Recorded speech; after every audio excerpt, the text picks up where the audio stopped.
Ouais, salut les échappeurs. Aujourd'hui, on vous en dit un petit peu plus. On vous dévoile nos 3 emplacements de camping.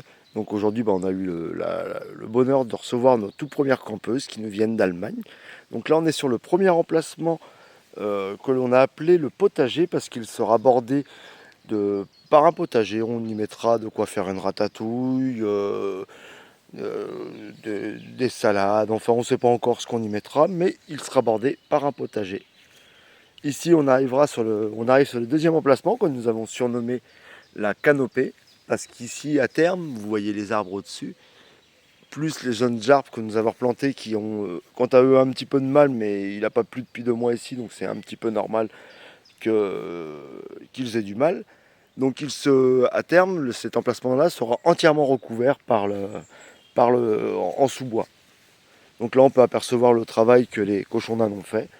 On voit que le gazon est vraiment redensifié et verdoyant. Ici, on arrive sur le troisième emplacement, donc on est au cœur du troisième emplacement.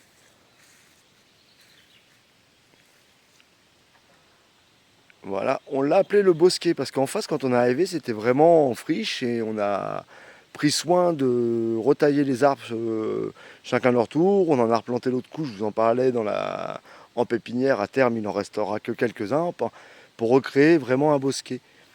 Et ici, on a abordé cet emplacement-là par un mélange de graines euh, tout, tout au bord qui auront pour effet de monter à 1 mètre, voire 4,50 m pour les. Vous apercevez ici un tournesol qui lui montera à plus de 4 mètres de haut avec une fleur gigantesque, 50 cm de diamètre. Et ça créera et de l'ombre et ce sera nourricier et en premier temps pour les pollinisateurs.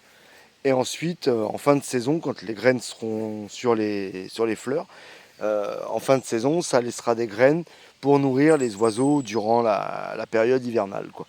Le but de l'opération, c'est d'attirer encore un peu plus et de garder des espèces à domicile toute l'année, parce qu'on a à l'heure actuelle, on doit avoir une dizaine de couples de mésanges, et on aimerait en attirer de plus en plus si on leur propose de la nourriture et des logis variés. Donc on y travaille au quotidien.